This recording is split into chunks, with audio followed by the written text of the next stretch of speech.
સદા. डाउनी मंदिर में विराजता परम कृपाळु परमात्मा श्री घनश्याम महाराज, श्री राधा कृष्ण देव, लक्ष्मी नारायण देव एमना पावन सानिध्य में अपने रविवारनी सत्संगनी आ दिव्य सभा में व्यासपीठ पर विराजमान थईने आप सौने सत्संगना તેમજ ભગવાનના લીલા ચરિત્રોનું શ્રવણ કરાવી રહેલા વક્તા વિદ્વાન શાસ્ત્રી સ્વામી શ્રી હરિવલ્લભદાસજી સ્વામી, તદુપરાંત મંદિરના મહંત શ્રી દેવસ્વામી, ઉપસ્થિત રામસ્વામી, સૂર્યપ્રકાશ સ્વામી, હરિપ્રકાશ સ્વામી વગેરે સંતો, આ મંદિરની કમિટીના સૌ સભ્યશ્રીઓ અને આગેવાન સૌ વાલા ભક્તજનો, આપને ફરી એક વખત અમારા અંતરના ભાવથી જય સ્વામી.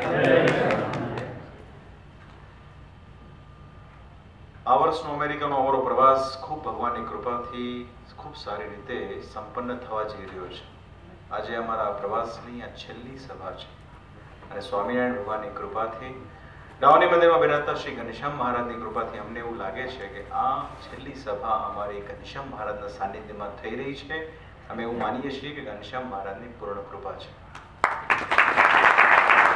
ઘનશ્યામ મહારાજ પ્રત્યે અમારો એક એવો અનન્ય लगाव है आना सत्संग समाज प्रत्ये पहले थी एक एवी भावना, कारण के डाउनी सत्संग मंडल सत्संग समाज तमाम सभ्यों पहले थी कायम वडतालवासी श्री लक्ष्मीनारायण देव गादी संस्थान प्रत्येनी जे निष्ठा धरावे छे एना कारणे आ सत्संग प्रत्ये सत्संगना तमाम सभ्यों प्रत्ये अमने एक अनन्य भाव छे. एना माटे अवारनवार अहींया आवीए छीए. हमणां रमेशभाईए वात करी प्रमाणे विदाय समारंभ न कहेता सत्संगनी सभा छे जरूरथी જ્યારે જ્યારે ઘનશ્યામ મહારાજની કૃપા હશે ને એમનો આદેશ હશે ને ત્યારે તો અમે અહીંયા આવવા માટે બંધાયેલા છીએ ને. બસ મહારાજને એક પ્રાર્થના કરીએ કે શ્રીજી મહારાજે બહુ દિવ્ય સંપ્રદાય આપણે પ્રાપ્તિ કરાવી આપી છે. આ સંપ્રદાયમાં ભગવાનની કૃપાથી આપણી પાસે બધું જ છે, કોઈ વાતની ખોટ નથી. શ્રીજી મહારાજે બાંધેલા મંદિરો, પધરાવેલા દેવો આપણી પાસે આપણે પર કૃપા વરસાવવા માટે તત્પર છે સદાયને માટે. માત્ર ને માત્ર આપણે આપણા સત્સંગી તરીકેની આપણી ફરજ બજાવીએ એમાં ભગવાનનો આપણી પર રાજી છે. અમારી આ પ્રસંગે આપ સૌ ભક્તોને એ જ ભલામણ છે કે શ્રીજી મહારાજ આપણને જે કંઈ આજ્ઞા કરી છે ને એ પ્રમાણે જીવન જીવજો તો મહારાજ બહુ રાજી થશે. આપણે સૌ દૂર દેશમાં આવ્યા છીએ, જુદા જુદા પ્રદેશમાંથી આવ્યા છીએ. સ્વાભાવિક છે કે આપણી બધાની વિચારની ક્ષરણી, રહેણી કહેણી, સંસ્કૃતિ થોડી થોડી નોખી નોખી હોય, પણ અનેકતામાં એકતાના દર્શન ત્યારે જ થાય જ્યારે આપણે સંપની ભાવનાથી સત્સંગમાં આગળ વધીએ ને ત્યારે અનેકતામાં એકતાના દર્શન થતા હોય છે. અમેરિકા ખાતે હું કાયમ ભક્તોને વાત કરતો હોઉં છું કે અહીંયા ઘણી બધી વખત સમસ્યાઓ સર્જાતી હોય છે. એની પાછળનું કારણ શું હોય છે કે આપણે ત્યાં સત્સંગમાં એવું હોય કે ચરોતરના ત્યાં ચરોતરના જ ભક્તો હોય, સૌરાષ્ટ્રમાં સૌરાષ્ટ્રના જ ભક્તો હોય, કચ્છમાં કચ્છના જ ભક્તો હોય, સોરઠની અંદર કાનમ પ્રદેશમાં કે વાકડ પ્રદેશમાં ત્યાંના સ્થાનિક ભક્તો હોય. એટલે સ્વાભાવિક છે કે અમુક પ્રકારની સમાનતા હોય એના કારણે એક પ્રકારની એક રસ્તા આપણને દેખાય.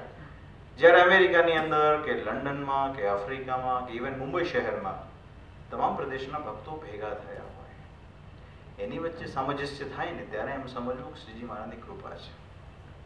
લોયામાં સુરા ખાચરે જ્યારે મહારાજને રાજી કરવા માટે શાકોત્સવ કર્યો ને ત્યારે ઘણા સંતો એ પ્રસંગને ટાંકતા એમ કહે છે કે શાકની અંદર છે ને તમામ પ્રકારનો મસાલો પડે, મરચું પડે, હળદરે પડે, દાણાજીરું પડે, બધું પડે, બધું એક રસ હોય ને તો જ શાકમાં સ્વાદ આવે. એમ સત્સંગની અંદર પણ આપણે એક રસ થઈને રહીએ ને તો જ આ સત્સંગમાં આનંદ આવે. અમારી વાલા ભક્તો કહેવાની અમારો આશય એ છે કે જેટલા સંપીને રહેશો ને એટલો ભગવાનનો રાજીપો રહેશે. આ મંદિર આપણું છે, આના પ્રત્યે આપણું મમત્વ થવું જોઈએ, મંદિર પ્રત્યેમાં. પછી મારા સ્વભાવ પર મમત્વ હોય ને એ ઠીક નહીં. હું જે વિચારું છું એ જ સાચું છે, હું જે માનું છું એ જ સાચું છે, એવું જો વિચારશું ને તો પછી એમાં બહુ મુશ્કેલીઓ સર્જાશે. આપણને કોઈ વાતે સુખ આવશે નહીં. માટે ખાસ કરીને સમજણથી, સંપીને, શાંતિથી સૌ સાથે રહેજો. એમાં ભગવાનનો ખૂબ રાજીપો છે. મહારાજ જ્યારે સત્સંગમાં વિચરણ કરતા, નંદ સંતોની સાથે બેસતા, ત્યારે કોઈ બ્રહ્માનંદ સ્વામીએ શ્રીજી મહારાજને વાત કરી કે મારા સત્સંગની અંદર આત્મબળ હોય એ જરૂરી છે કે ભગવાનની ભક્તિરૂપી ઉપાસના જરૂરી છે, અને અંત સમયે શું કામ આવે છે? ત્યારે સ્વામિનારાયણ ભગવાને બહુ સરસ વાત કરી કે આત્મબળ હોય ને તો જેમ કોઈને નદી તરવી હોય અને એને તરતા આવડતું હોય તો તરી જાય, જેને ન તરતા આવડતું હોય કાંઠે ઊભો રહી જાય. એમ આત્મબળનું તો એવું છે. પણ અંત સમયે એટલે કહેતા મૃત્યુ સમય છે ને એ સાગર જેવો છે. સાગરમાં તરવા માટે તરનાર હોય કે ન તરનાર હોય, બેને ભક્તિ રૂપી ઉપાસના રૂપી વહાણની જરૂર પડે ને પડે. આ સત્સંગની અંદર મહારાજે એ વાત સમજાવી છે. આ સત્સંગની અંદર ભગવાનની ભક્તિ એ જ શ્રેષ્ઠ ઉપાય છે. કળિયુગની અંદર ભગવાનના ભક્તો ભગવાનના મંદિરને વિશે આવે, સાંજે રાધિકાના પતિ શ્રી કૃષ્ણ ભગવાનના ઉચ્ચ સ્વરે સંકીર્તન કરે. તમે બધા બેસીને સારી રીતે કીર્તનો કરો છો, ભગવાનની કથા વાર્તા સાંભળો છો. આ જ કલ્યાણનો શ્રેષ્ઠ માર્ગ છે. આ કાયમ જાળવી રાખજો. ગમે તેવી પરિસ્થિતિમાં તમારે ગમે એટલા કાર્યો હોય પણ અચૂક ડાયરીની અંદર એક નોંધ કરજો કે રવિવારે સાંજે મારી એપોઇન્ટમેન્ટ કાયમ સ્વામિનારાયણ મંદિર ડાઉનીમાં બિરાજતા ઘનશ્યામ મહારાજના ચરણ કમળમાં છે. એ જ આપણી ભક્તિ. બાકી તો આપણે શું ભક્તિ કરીએ છીએ? આપણે બધા બહુ અતિશય પ્રવૃત્તિશીલ છીએ. કોઈ પાસે ટાઈમ છે આમાંથી? અશોકભાઈ છે કોઈ પાસે ટાઈમ? કોઈ પાસે ટાઈમ નથી. દિવસ રાત આપણે સૌ પ્રવૃત્તિમાં મગ્ન છીએ. ક્યાંક આપણા પુત્ર પરિવારની ફિકર કરતા હોઈએ છીએ, કંઈક નોકરી ધંધાની, કંઈક કમાવાની આશાએ. આમાં ભગવાનને ભજવાનો સમય ક્યાં છે કોઈ પાસે?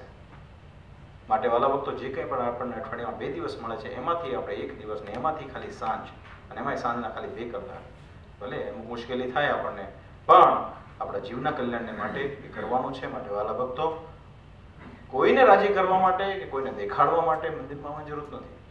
માત્ર જીવના કલ્યાણ કરવાને માટે અને કેન્દ્ર સ્થાન ઘનશ્યામ મહારાજને રાખી મંદિરમાં આવશો.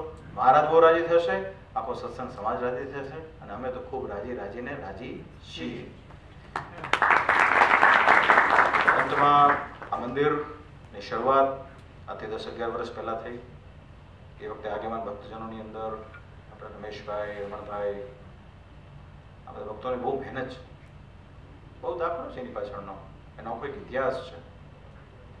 એ ઇતિહાસ આપણે લક્ષ્યમાં રાખવો પડે. મંદિરની શરૂઆત કેવી રીતે થઈ છે, કેવી મુશ્કેલ પરિસ્થિતિમાં થઈ છે, કેવી રીતે ડોલર્સ ક્યાંથી આવ્યો હશે, કેવી રીતે સંતોએ પ્રેરણા કરી છે. આજે વડતાલથી સંતો આવતા, ભક્તિપ્રકાશ સ્વામી આવતા, એમને બહુ મહેનત કરી છે. ભક્તિપ્રકાશ સ્વામી, એમના મંડળના સંતો, એની પછી ગોપાલચંદ શાસ્ત્રી, પછી આપણા પૂજારી સ્વામી હરિચરણ સ્વામી, સત્યપ્રકાશ, સરજુદાસ નાના, હરિપ્રસાદ નાના, બધા ઘણા સંતો અહીંયા આવ્યા. એમના હૃદયમાં શું વાત હતી? એક જ ભાવના હતી, તમે બધા ભેળા મળીને સત્સંગ કરો, અમે હંમેશા તમારી સાથે જ છીએ. અમારા સંતોનો અભિગમ કાયમ એવો હોય છે, તમે બધા ભેગા મળીને પ્રેમથી રહો. અમારા સંતોની બીજું કંઈ આવશ્યકતા હોતી નથી. માટે ફરી ક્યારે આવી ભલામણો કરવાનો મને બહુ અવસર આવતો નથી, હું કરતો પણ નથી. પણ તમને સૌને વારે વળીને નમીને એક વાત કહું છું, મહેરબાની કરીને સાથે રહેજો. એમાં સત્સંગનો હિત છે, સંપીને રહેજો. બાકી મમત્વએ ચડીએ ને તો એમાં કંઈ હવા છે નહીં.